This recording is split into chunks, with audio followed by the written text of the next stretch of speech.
Hello friends, welcome back to my channel. ఈరోజు మనము ఎల్లిపాయ కారం చేసుకుందాం ఫ్రెండ్స్. చాలా అంటే చాలా టేస్ట్ ఉంటుంది. ఎండుమిర్చి సూపర్ అంటే సూపర్ టేస్ట్ ఉంటుంది ఫ్రెండ్స్. ఎండుమిర్చితోటి ఎల్లిపాయ కారం చేసుకుందాం మనం. సో దీనికి నేను దగ్గర ఒక 1/2 కిలో ఎండుమిర్చి తీసుకున్నాను. అలాగే 1/2 కిలో పల్లీలు ఉంటాయి ఫ్రెండ్స్ ఇవి. సో ఒక 1/2 కిలో తీసుకున్నాను. అలాగే నువ్వులు కూడా ఒక దగ్గర 200 గ్రామ్స్ ఉంటాయి.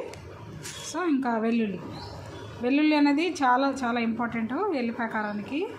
సో ఒక 6 తీసుకున్నాను ఫ్రెండ్స్ నేను. చూడండి, వీటిని మనము ఇప్పుడు వీటిని మంచిగా తొడియాలు తీసుకొని వీటిని 2గా ముక్కలు చేసుకొని మనం వేయించుకొని, అలాగే పల్లీలు కూడా వేయించుకుందాం ఫ్రెండ్స్. అలాగే నువ్వులు కూడా వేయించుకుందాం. చాలా అంటే చాలా టేస్ట్ ఉంటుంది. చూడండి, కొంచెం ధనియాలు కానీ కొబ్బరి కూడా వేసుకోండి ఫ్రెండ్స్. నేను నిన్న మొన్ననే పట్టాను ధనియాలు. సో ధనియాల పొడి నేను వేస్తాను దీంట్లో. ఉట్టి ధనియాలు ఉంటే కూడా మీరు దాన్ని కూడా ఈ ఎండుమిరపకాయలతో పాటే కాల్చుకోవాలి. ధనియాలు వేస్తే చాలా బాగుంటుంది. ఎక్కువ అవసరం లేదు, ఒక 2-3 స్పూన్స్ వేస్తే సరిపోతుంది. సరే, మనం ఇప్పుడు దీన్ని రోస్ట్ చేసుకుందాం ఫ్రెండ్స్. చూడండి ఫ్రెండ్స్, వీటిని మనము పౌడర్ వేసుకున్నాం. ఎండుమిర్చి బాగా ఫ్రై చేసి దోరగా కాల్చి వాటిని కలుపుకోవాలి. మళ్ళీ నువ్వులు, పల్లీలు, వెల్లుల్లిపాయలు, అలాగే కొంచెం ధనియాల పొడి, ధనియాలు ఉంటే ధనియాలు కలుపుకోండి, కొబ్బరి ఉన్న కలుపుకోవచ్చు. తర్వాత ఒక 2 స్పూన్స్ పెద్ద స్పూన్స్ తోటి సాల్ట్ పడుతుంది ఫ్రెండ్స్ కారంలోకి. సో సాల్ట్ అనేది కంపల్సరీ ఉంటుంది. తర్వాత వెల్లుల్లిపాయలు కూడా పొట్టు తీసి వేసుకున్నాను ఫ్రెండ్స్ నేను.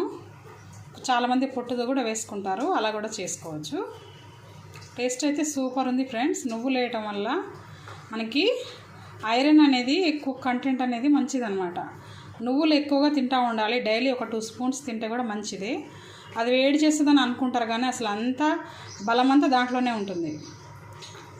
సో అప్పుడప్పుడు పెరుగు, తర్వాత మజ్జిగ అట్లా కూడా తినాలి. ఈ వెల్లుల్లిపాయ కారం మాత్రం సూపర్ అంటే సూపర్ టేస్ట్ వచ్చింది ఫ్రెండ్స్. నేను టేస్ట్ చూశాను, తిన్నాను కూడా. ఇవి రైస్లోకి, కర్రీలో ఏ డిష్ చేసినా కూడా సైడ్ పెట్టుకొని తినండి. కొంచెం నెయ్యి కానీ ఉంటే మాత్రం సూపర్ టేస్ట్ ఉంటుంది ఫ్రెండ్స్. చూడండి, నాకైతే అసలు ఎంత అద్భుతంగా స్మెల్ వస్తుంది, ఎంత టేస్టీగా ఉంది. మీకు నచ్చితే మీరు ట్రై చేయండి. ఒక్క లైక్ మాత్రం చేయండి friends. Thank you for watching. Thank you.